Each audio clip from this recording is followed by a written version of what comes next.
Hello everyone, my name is Prashant and I welcome to all mathematics of Madhepura. चलिए आप लोगों को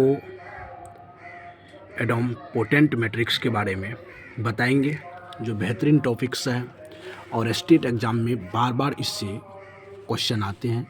maximum 1 से 2 क्वेश्चन हर एक शिफ्ट में देखने को मिला है, इसीलिए हम सोचे कि इस पर एक बेहतरीन वीडियो बना दिया जाए ताकि ऑल स्टूडेंट को हेल्प हो। चलिए बाबू, एडम्पोटेंट मैट्रिक्स क्या है? तो A square matrix A is called idempotent matrix if A square बराबर ए होना चाहिए।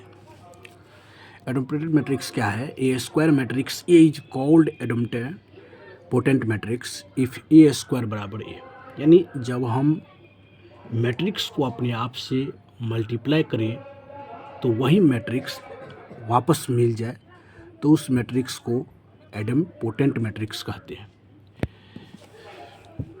जैसे सपोज कीजिए एक एग्जाम्पल हम दे रहे हैं, जैसे ए आपका कोई मैट्रिक्स है, ये 1 0 और 0 0 होगा। यदि हम इसका ए स्क्वायर निकाल दें, ए स्क्वायर यदि निकाल देते हैं तो ए इंटू ए होता है। ये 1 0 0 0, उसके बाद 1 0 0 0 हो जाएगा, ये हो जाएगा 1 0 0 0। ये किसके बराबर हो गया? ए। तो लिख सकते हैं ए जो है पोटेंट मैट्रिक्स है, पोटेंट मैट्रिक्स है। यानी एडम्पोटेंट मैट्रिक्स कहने का मीनिंग हो गया ऐसी मैट्रिक्स जिसका स्क्वायर उसी मैट्रिक्स के बराबर है। अगेन फिर सुन लीजिए, एडम्पोटेंट मैट्रिक्स क्या है? ऐसी मैट्रिक्स जिसका स्क्वायर उसी मैट्रिक्स के बराबर हो, उस मैट्रिक्स को हम एडम्पोटेंट मैट्रिक्स कहते हैं। अब इसका कुछ प्रॉपर्टीज है, प्रॉपर्टीज पर भी सवाल पूछे जाते हैं। प्रॉपर्टीज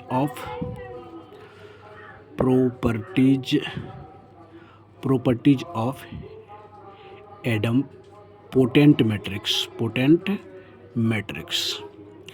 इसका कुछ प्रॉपर्टीज है। इस प्रॉपर्टीज को आपको ध्यान रखना पड़ेगा जिससे क्वेश्चन बनेगा। हमेशा स्क्वायर मैट्रिक्स होगा। एडम्पोटेंट मैट्रिक्स क्या होगा? हमेशा स्क्वायर मैट्रिक्स होगी, स्क्वायर मैट्रिक्स होगी। फर्स्ट पॉइंट क्लियर हो गया। और अगर ए आपका एडम्पोटेंट है तो ये आपको पता होना चाहिए ए स्क्वायर बराबर क्या होना चाहिए? ए होना चाहिए। अगर ए एडम्पोटेंट है तो ए स्क्वायर बराबर ए होना चाहिए। और इसकी जो आइगन वैल्यू, इसके आइगन वैल्यूज सिर्फ 0 या 1 ही हो सकते हैं। मैक्सिमम टाइम्स इस पर सवाल पूछे गए हैं आइगन वैल्यू पर कि एडम्पोटेंट मैट्रिक्स का आइगन वैल्यू क्या होगा? सिर्फ ओनली 0 या 1 ही हो सकते हैं। यदि हम ट्रेस की बात किया जाए, ट्रेस आप लोग जानते हैं, सम ऑफ डायगोनल एलिमेंट्स, ये क्या होगा? रैंक ऑफ मैट्रिक्स के बराबर होगा, रैंक ऑफ मैट्रिक्स के बराबर होगा। तो एडम्पोटेंट मैट्रिक्स के ये डिफिनेशन और कुछ प्रॉपर्टीज़ के बारे में देखें। फिर से एक बार अगेन देख लीजिए कि square matrix A is idempotent matrix if A square बराबर ए को आपको ध्यान में रखना है। उसके बाद कुछ ध्यान वाले टर्म है, हमेशा स्क्वायर मैट्रिक्स में होगा और इसका आइगन वैल्यू 0 या 1 हो सकती है। ट्रेस जो होगा वह रैंक ऑफ मैट्रिक्स के बराबर होगा। चलिए बाबू, कुछ क्वेश्चन कर लेते हैं जो स्टेट एग्जामिनेशन में बार बार हर एक शिफ्ट में ये क्वेश्चन देखने को मिला है, तो इम्पोर्टेंट क्वेश्चन होगा। थ्योरी तो पढ़ लिए अपना लोग, कॉन्सेप्ट जान लिए, और कुछ क्वेश्चन कर लेते हैं जिससे बेस्ट एक्सप्लेनेशन के साथ आपको ये क्वेश्चन समझने को मिलेगा और हर एक क्वेश्चन को बेस्ट एक्सप्लेन भी करेंगे। चलिए ऑब्जेक्टिव फर्स्ट पढ़ते हैं जो आपके स्क्रीन पर ये रहा। If A is an idempotent matrix A square बराबर A lambda, lambda is an eigenvalue of A, then lambda can be. अभी तुरंत बोले हैं इगेन वैल्यू क्या होगा किस मैट्रिक्स का, एडम्पोटेंट मैट्रिक्स का।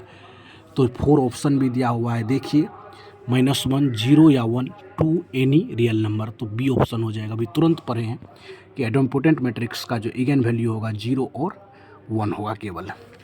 सेकेंड क्वेश्चन की ओर मूव करते हैं। If A is idempotent which of the following is also idempotent. तो यहाँ से आपको जानना पड़ेगा कि ए एडम्पोटेंट मैट्रिक्स होगा तो कौन सा ऑप्शन सही होगा। 1 - ए, यदि इसका आप क्या करेंगे स्क्वायर कर लीजिए, यदि ए के बराबर हो जाए तो ये ऑप्शन आपका राइट होगा। तो क्या हो जाएगा i² - 2a + a स्क्वायर, ये तो i के बराबर हो जाएगा, -2a + a हो जाएगा, a स्क्वायर और ये यहाँ से i - a। तो ये आपका क्या हो गया, यदि हम बोल देंगे कि if A is idempotent which of the following also idempotent, तो बी नंबर इसका राइट आंसर होगा i - a। चलिए नेक्स्ट क्वेश्चन की ओर मूव करते हैं। If A is idempotent and A does not equal to identity matrix, then A is क्या होगा। हम लोग जानते हैं कि ऑल एडम्पोटेंट मैट्रिक्स क्या होगा, सिंगुलर होगा, क्योंकि इसका डिटर्मिनेंट 0 होता है। क्योंकि इसका डिटर्मिनेंट 0 होगा तो ये एडम्पोटेंट मैट्रिक्स जो होगा वो हमेशा सिंगुलर होता है। तो इस क्वेश्चन 3 का राइट आंसर बी ऑप्शन हो जाएगा। चलिए क्वेश्चन 4 की ओर हम चलते हैं। If A is idempotent then trace A बराबर रैंक ए, डिटर्मिनेंट ए बराबर रैंक ए, ट्रेस ए बराबर n और डिटर्मिनेंट ए बराबर 1। चलिए इफ़ ए इज एडम्पोटेंट होगा तो हम लोग जानते हैं ट्रेस और रैंक इक्वल होगा। ट्रेस ए बराबर क्या हो जाएगा, रैंक ऑफ मैट्रिक्स हो जाएगा। तो ऑप्शन ए नंबर इसका करेक्ट हो जाएगा। नेक्स्ट की ओर मूव करते हैं। If A is an idempotent matrix then A square is, ये पूछा हुआ है बाबू 2020 स्टेट एग्जामिनेशन में पूछा हुआ है कि ए जो है एडम्पोटेंट मैट्रिक्स है, ए स्क्वायर बराबर क्या हो जाता है। अपना लोग जानते हैं ए स्क्वायर बराबर ए होता है, तो डी ऑप्शन राइट आंसर हो जाएगा। चलिए बाबू इस वीडियो में इतना ही। वीडियो को लास्ट तक देखने के लिए थैंक यू सो मच। यदि आप मेरे यूट्यूब चैनल पर नए आए हैं तो वीडियो को शेयर एंड लाइक ज़रूर करें और जाते जाते आप सब्सक्राइब भी कर दें, ताकि आपको मेरे वीडियो का नोटिफिकेशन सबसे पहले पहुंचे और आप इस वीडियो का भरपूर लाभ उठा सकें। इस वीडियो में इतना ही। वीडियो को एंड तक देखने के लिए थैंक यू सो मच। धन्यवाद। जय हिंद, जय भारत।